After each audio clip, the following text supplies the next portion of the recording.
جو مجھے 5 منٹ بات کرنے کا موقع ملا آپ سے، وہ ہے کہ فضائل صدقات پر کچھ منٹ آپ سے بات کروں۔ تو دوستو بزرگوں، اللہ نے ہمیں انسان بنایا، یہ اس کا ہم پر احسان ہے۔ کتا بھی بنا سکتا تھا، بندر بھی بنا سکتا تھا، خالق کی تقدیر ہے، ہر چیز پر قادر ہے، کر سکتا تھا، لیکن اس نے انسان بنایا اور ہمیں تمام مخلوقات پر فضیلت اور برتری دی، اس کا ہم پر احسان ہے۔ اور دوسرا بڑا احسان ہمارے پروردگار کا ہم پر یہ ہے کہ ہمیں امت محمدیہ صلی اللہ علیہ وآلہ وسلم میں پیدا کر۔ اور تیسرا بڑا احسان یہ ہے کہ زندگی گزارنے کے لیے اللہ تعالیٰ نے ہمارے پیغمبر کو ایک کتاب دی، جسے ہم قرآن مجید فرقان حمید کہتے ہیں۔ نہ اس کتاب جیسی کوئی کتاب دنیا کے پاس ہے، نہ اس کتاب کے شارح تشریح کرنے والے پیغمبر جیسا کوئی پیغمبر کسی قوم کے پاس ہے۔ یہ ہمیں ہی اعزاز حاصل ہے۔ اب قرآن اور حدیث کے مطابق ہمیں اسلام انسانیت کی فلاح کے لیے کیا کرنے کا حکم دیتا ہے۔ ایک مثال سے میں آپ کو بات سمجھاؤں کہ ہر چیز کو بنانے والی کمپنی جب کوئی چیز بناتی ہے تو ساتھ میں اس پروڈکٹ کے ساتھ ایک کتابچہ دیتی ہے اور کہتی ہے کہ اس کتابچے کے مطابق اس چیز کو چلایا جائے گا۔ وہ جنریٹر ہے، فریج ہے، اے سی ہے، کیلکولیٹر ہے، کچھ بھی ہے، اس کے ساتھ کتابچہ موجود ہے۔ حتیٰ کہ آپ سیرپ اور گولی بھی لیں تو اس کی ڈبی کے اندر بھی آپ کو ایک کاغذ ملتا ہے جس پر لکھا ہوتا ہے کہ یہ دوائی کیا ہے۔ اور پھر ہر کمپنی اس چیز کو چلانے کے لیے، بتانے کے لیے، کھانے کے لیے، استعمال کرنے کے لیے اپنا ایک انجینئر دیتی ہے، اپنا ایک ڈاکٹر دیتی ہے جو ہمیں بتاتا ہے کہ اس کو یوں استعمال کرنا ہے، یوں استعمال نہیں کرنا۔ اللہ نے یہ جو کائنات بنا دی تو اس کو ہجوم کی طرح نہیں بنایا، اس کو ڈسپلن دیا۔ اور اس کائنات میں جو انسان جیسی مخلوق بنائی، اس کو بھی زندگی گزارنے کا طریقہ قرآن کی صورت میں دیا۔ اور اگر کوئی انجینئر دیا تو محمد الرسول اللہ کی صورت میں دیا کہ ہم محمد الرسول اللہ کے بتائے ہوئے طریقے اور تشریح کے مطابق اس قرآن پر عمل کریں گے تو ہماری دنیا بھی کامیاب ہے، آخرت بھی کامیاب ہے، ورنہ ہم ناکام و نامراد ہیں۔ اب قرآن میں سورۃ الحدید میں اللہ تعالیٰ کہتا ہے وَمَا لَكُمْ أَلَّا تُنْفِقُوا فِي سَبِيلِ اللَّهِ، تمہارے ہاتھ کس نے باندھ رکھے ہیں، تمہیں کس نے پکڑ رکھا ہے کہ تم اللہ کی راہ میں خرچ نہیں کرتے۔ وَلِلَّهِ مِيرَاثُ السَّمَاوَاتِ وَالْأَرْضِ، جو کچھ بھی آسمانوں اور زمینوں میں ہے سب کچھ اللہ کی تو میراث ہے۔ یہ سورۃ الحدید میں قرآن ہم مسلمانوں کو، کیونکہ یہ کافروں کے لیے نہیں ہے، کافروں نے اس کو پڑھا ہے اور کامیابی حاصل کی ہے، لیکن یہ اصل ہدایت کا ذریعہ کس کے لیے تھی؟ یا ایھا الذین آمنوا، جب بھی اللہ نے قرآن میں مخاطب کیا تو آمنو، آپ مومنوں کو مخاطب کیا، اور جب کتاب کی آغاز کیا تو کہا ھدی للمتقین، یہ متقین لوگوں کے لیے ہدایت کا ذریعہ ہے۔ اور اسی قرآن میں جب اللہ میں بتا رہے کہ پوچھ رہے، سوال کر رہے وَمَا لَكُمْ أَلَّا تُنْفِقُوا فِي سَبِيلِ اللَّهِ، تمہارے ہاتھ کس نے باندھ لیے ہیں کہ تم اللہ کی راہ میں خرچ نہیں کرتے، جبکہ تمہاری مال، تمہاری جان، تمہاری دولت، تمہاری اولاد، تمہاری میراث، تمہاری زمینیں، تمہارے بنگلے، تمہاری جائیدادیں سب کچھ اللہ کی ہیں اور کسی کی نہیں۔ اور جب ہم یہ کہتے ہیں وَإِذْ قَالَ رَبُّكَ لِلْمَلَائِكَةِ إِنِّي جَاعِلٌ فِي الْأَرْضِ خَلِيفَةً کہ اللہ نے انسان کو زمین پر اپنا خلیفہ بنایا اور حکم دیا ملائکہ کو کہ اس کو سجدہ کرے، تو خلیفہ کہتے کس کو ہیں؟ خلیفہ نائب کو کہتے ہیں جو اپنے مالک کے وسائل کو، اپنے مالک کے معاملات کو بطور امین، بطور دیانتدار اور بطور امین ہونے کے ناطے بڑے احسن انداز سے امانت کے ساتھ نبھاتا ہے اور گزارتا ہے اور اس کے مطابق چلتا ہے۔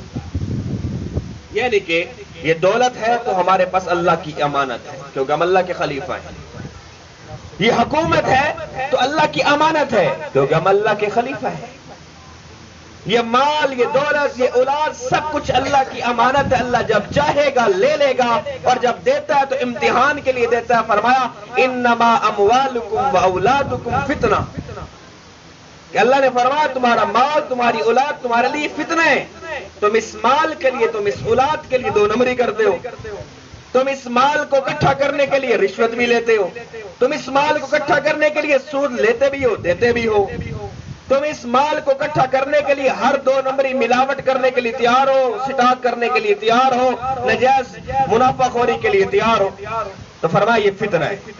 پھر فرمایا وَأَوْلَادُكُمْ، تمہاری اولاد فتنہ ہے کہ وہ اولاد جو مرنے کے بعد تمہاری قبر پر بھی بڑی مشکل سے سالہ بعد جاتی ہے اور ایک خاص عرصے کے بعد قبر پر جانا بھی چھوڑ دیتی ہے۔ اور آج کی اولاد کو اپنے دادے کا نام کا بھی نہیں پتا۔ ایک نکاح میرے والد نے پڑھایا اور اسلام آباد سے ایک انجینئر آیا، اس سے پوچھا ایسے نام لکھتے ہوئے، یوں بھی پوچھ سکتے تھے کہ بیٹا تمہارے باپ کے والد کا نام کیا ہے، تو یوں ہی پوچھا تو کہنے لگا مجھے نہیں پتا۔ کہا بیٹا آپ کے والد کا کیا نام ہے؟ کیا مجھے نہیں پتا۔ تیسری دفعہ استفسار کیا کہ بیٹا آپ کے دادا کا کیا نام ہے؟ کہا مجھے نہیں پتا۔ تو میرے والد نے کہا کمال کر، تو تمہیں نہیں پتا؟ تو کہنے لگا کبھی گھر میں تذکرہ ہی نہیں ہوا۔ اس اولاد کے لیے جس کو نام یاد نہیں، ایک نسل کے بعد ہم اس اولاد کے لیے رشوت لیتے ہیں، ہم اس اولاد کے لیے دو نمبری کرتے ہیں، اس اولاد کے لیے نجائز منافع خوری کرتے ہیں، پھر ہم کہتے ہیں ہم اللہ کے خلیفہ اور نائب ہیں اور رسول اللہ کے عاشق ہیں، اس سے بڑی منافقت کوئی نہیں۔ اب اگلی بات کہ حدیث پاک میں رسول اللہ نے کیا حکم دیا۔ بخاری شریف کی حدیث ہے، رسول اللہ صلی اللہ علیہ وسلم نے فرمایا جب قیامت کا دن ہوگا اللہ تعالیٰ موت کو ایک بکرے کی طرح، ایک مینڈے کی طرح، طاقتور مینڈے کی طرح کہ صورت میں بلائیں گے، وہ آئے گی تو اس کو جنت اور جہنم کے درمیان رکھ کر ذبح کر دیا جائے گا اور اعلان کیا جائے گا جو جہنم میں ہے ان کے لیے بھی موت نہیں، جو جنت میں ہے ان کے لیے بھی اب موت نہیں ہے۔ تو اس پر محدثین استفسار کرتے ہیں اور کہتے ہیں کہ اگر آپ کو خطرہ ہے آپ کی جان کا، آپ کی جان خطرے میں ہے اور آپ کو محسوس ہو رہا ہے کہ اگلے لمحے جان نہیں رہے گی، تو فرمایا کہ ایک بکرا اگر سینگوں والا تم صدقہ کر دو گے تو اللہ تعالیٰ تمہاری مصیبت کو ٹال دے گا، تمہاری موت کو ٹال دے گا۔ پھر فرمایا کہ گائے کا صدقہ بہت فضیلت رکھتا ہے، لیکن جہاں گوشت کی ضرورت ہے وہاں بھینس کا درجہ رکھتا ہے۔ مثال کے طور پر مدارس ہیں، ہزاروں طلباء ہوتے ہیں اور بھینس کا گوشت زیادہ ہوتا ہے، گائے کا کم ہوتا ہے، تو وہاں بھینس دیجئے۔ اور گائے کے متبادل کو محدثین نے اور فقہاء نے کہا کہ 7 بکروں یا 7 مینڈوں کے برابر ہے۔ جس نے گائے صدقہ کرنی ہے، سب سے بہترین صدقہ گائے ہے، اور جس نے گائے صدقہ کرنی ہے وہ 7، اگر وہ گائے نہیں کر سکتا تو 7 مینڈے اور 7 بکرے، یعنی ان میں سے 7 کوئی چن لے اور وہ صدقہ کرے۔ ایک حدیث میں ہے، وہ بھی بخاری کی حدیث ہے، امام بخاری نے لکھا اور صحیح روایت ہے کہ رسول اللہ صلی اللہ علیہ وسلم نے فرمایا کہ اگر کسی کو بیماری ہو تو صدقہ کرے، اگر کسی کو جان کا خوف ہو تو صدقہ کرے، اگر کسی کو نظر لگ جائے تو صدقہ کرے. تو صدقے کو اللہ کے محبوب پیغمبر نے بار بار بیان کر کے ہمیں یہ لیسن دیا. اب مثال کے طور پہ ایک فاؤنڈیشن ہے سبحان فاؤنڈیشن. اب اس کو چلانے والے نوجوان ہیں. جب میرا پیغمبر دنیا کی نگہبانی کرنے کے لیے آئے تو اللہ نے اپنے پیغمبر کو سورۃ البلد میں کہا فَأَمَّا الْيَتِيمَ فَلَا تَقْهَرْ کہ یتیم کے سر پر ہمیشہ شفقت کا ہاتھ رکھنا، یتیم کے ساتھ اچھا سلوک کرنا، یتیم کے ساتھ دلجوئی کرنا. پھر حدیث بھی ہے کہ رسول اللہ صلی اللہ علیہ وسلم نے فرمایا جس نے یتیم کے سر پر محبت سے ہاتھ رکھا اللہ تعالیٰ اس کے سر کے بالوں کے برابر اس کو نیکی عطا فرماتا. تو جب ہی قرآن میں سورۃ البلد میں اللہ نے یہ کہا کہ فَأَمَّا الْيَتِيمَ فَلَا تَقْهَرْ تو سورۃ الضحیٰ میں اللہ نے میرے پیغمبر کو کہا جب بھی تیرے پاس کوئی یتیم آ جائے اور تو اس کی دلجوئی کرنے لگے، جب تو اس کے ساتھ کوئی سلوک کرنے لگے تو اللہ یجدک یتیما فآویٰ تو اپنی یتیمی پر پہلے غور کر لینا کہ تو پہلے یتیم تھا، تیرا کیا معاملہ تھا. پھر یہاں پہ بات ختم نہیں ہوئی. سورۃ البلد میں اللہ نے پھر فرمایا او مسکینا ذا متربہ جب تمہارے پاس کوئی مسکین آ جائے، تمہارے پاس کوئی حاجت مند آ جائے، کوئی آپ کے پاس مدد مانگنے والا آ جائے.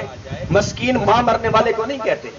اسلام اور شریعت کی ٹرم میں ماں مرنے والے کو مسکین نہیں، غریب اور محتاج کو مسکین کہتے ہیں. تو یہ ٹرم بھی تھوڑا چینج ہونی چاہیے کہ مسکین جس کی ماں مر جائے اس کو نہیں کہتے. اسلام کی ٹرم میں مسکین اس کو کہتے ہیں جو محتاج ہے، جو غریب ہے، جو ضرورت مند ہے. تو جب اللہ کے پیغمبر کو اللہ کہہ رہے او مسکینا ذا متربہ مسکین کے ساتھ اچھا سلوک کیا جائے، اس کے ساتھ دلجوئی کی جائے تو پھر کیا فرمایا وَأَمَّا السَّائِلَ فَلَا تَنْهَرْ پہلے اللہ کے پیغمبر کو یہ کہا کہ جب تم کسی بھی سوالی تمہارے پاس آ جائے تو کسی کو دھتکار نہیں. اب یہ باتیں کیوں ہوئی؟ اللہ نے میرے پیغمبر کو پہلے کارکن بنایا ہے پھر لیڈر بنایا ہے. اللہ یہ قرآن میں جو طرز اختیار کر رہے ہیں کیا کہہ رہے ہیں؟ پہلے اپنی یتیمی کو دیکھنا، پہلے اپنی مسکینی کو دیکھنا، پھر جا کر کیوں آپ نے پہلے اپنے دادا کے ہاں پرورش پائی ہے، پھر اپنے چچا کے ہاں پائی ہے، مسکینی کا غربت کا دور گزارا ہے. آپ کو پتا ہے جیسے آپ کے کوئی بھائی فوت ہو جائے تو آپ کے معاشرے میں اگر کوئی چچا بچہ پال لیتا ہے اپنے بھائی کا تو آپ کی بیوی اس کے ساتھ کیا سلوک کرتی ہے، آپ اس کے ساتھ کس طرح برتاؤ کرتے ہیں وہ آپ کو پتا ہے. وہ تو پھر بھی زمانہ جہلیت تھا، زمانہ جہلیت کا تو معیار ہی اور تھا. وہاں تو کرائم اور اخلاقی انحطاط پذیر معاشرہ تھا. اس معاشرے میں اللہ نے میرے پیغمبر کو یتیمی اور مسکینی سے ہی گزارا اور پھر اللہ نے یتیم اور مسکینوں کی قیادت عطا فرمائی. اس سے ظاہر ہوا کہ لیڈر وہ نہیں ہے جو ریڈی میڈ ہو، لیڈر وہ نہیں ہے جو سونے کا چمچ لے کے پیدا ہوا ہو، لیڈر وہ نہیں ہے جو امپلانٹ ہو کے آ جائے، لیڈر وہ نہیں ہے جو جس کو وراثت میں ہر چیز مل جائے. لیڈر وہ ہے جو پہلے کارکن ہے اور پھر وہ لیڈر. یہ قرآن کا فلسفہ ہے، میرا فلسفہ نہیں. قرآن اپنے پیغمبر کا حوالہ دے کر ہمیں لیڈر اور کارکن کا فرق بتا رہا ہے. تو سبحان ویلفیئر فاؤنڈیشن کا ایک اچھا منشور ہے، ایک اچھا دستور ہے کہ وہ انسانیت کی فلاح اور خدمت کرنا چاہتی ہے. اور نوجوان ہیں، ریڈی میڈ نہیں ہے، سونے کا چمچ لے کے نہیں پیدا ہوئے، اسلامی اسلوب کے مطابق وہ آج کارکن کے طور پہ کام کر رہے ہیں. اور اللہ نے کے محبوب پیغمبر نے کہا تھا جس نے اللہ کی راہ میں اخلاص کے ساتھ محنت کر لی اللہ اس کو دنیا بھی عطا فرماتا ہے اور آخرت بھی عطا فرماتا ہے. تو اللہ تعالیٰ ان کو نوازے گا، ان کو لیڈر بنائے گا. لیکن آج یہ کارکن سے شروع ہیں تو یہ قابل تعریف ہیں، لائق تحسین ہے، خراج تحسین کے مستحق ہے کہ انہوں نے بطور کارکن ایک خادم قوم، خادم انسانیت اور خادم معاشرہ کے طور پر اپنی ڈیوٹی کو چنا اور خدمت کر رہے ہیں. اور دوسری بات، آپ کا کیا ذمہ داری ہے؟ آپ کی ذمہ داری صرف یہ نہیں ہے کوئی غریب نظر آئے تو اس کے پاس ان کے پاس لے کے آ جائے تعاون کر دیں. آپ کی ذمہ داری یہ ہے کہ آپ بھی حصہ ملائیں. اور ایک واقعے کے بعد بات کا اختتام کروں گا، وقت بہت گزر گیا، کہ ایک بادشاہ نے ایک مسجد تعمیر کروائی، بہت بڑی مسجد. جب تعمیر ہو گئی تو سو گیا. رات کو خواب دیکھا تو اس کو ایک جنت میں اپنا محل نظر آیا. جب اس نے جنت میں محل دیکھا تو بڑا حیران ہوا کہ ماشاءاللہ بڑا محل ہے. اسی لمحے اس کو اسی کے ساتھ کا خوبصورت ترین محل نظر آیا. بڑا حیران ہوا، چلو میں نے تو مسجد بنائی ہے، یہ کس کا ہے؟ تو فرشتوں سے استفسار کر رہے خواب میں، یہ کس کا ہے؟ تو فرشتوں نے بتایا کہ تمہارے علاقے میں ریاست میں ایک بڑھیا ہے، وہ مزدوری کرتی ہے اور یہ اس کا محل ہے. بڑے حیران ہوا، یہ کیا ماجرا ہے؟ اٹھا اس بڑھیا کو تلاش کروایا. تلاش کروا کے جب بڑھیا کو اس کے سامنے پیش کیا کہ اس نے کہا مجھے وہ عمل بتا کہ میں نے اتنی بڑی مسجد لاکھوں کروڑوں لگا کر تعمیر کر دی، مجھے بھی وہی محل ملا، اور تیرے پاس کیا ہے کہ تجھے بھی وہی محل مل گیا؟ تو کہنے لگی کہ یہ میرا اور اللہ کے درمیان راز تھا.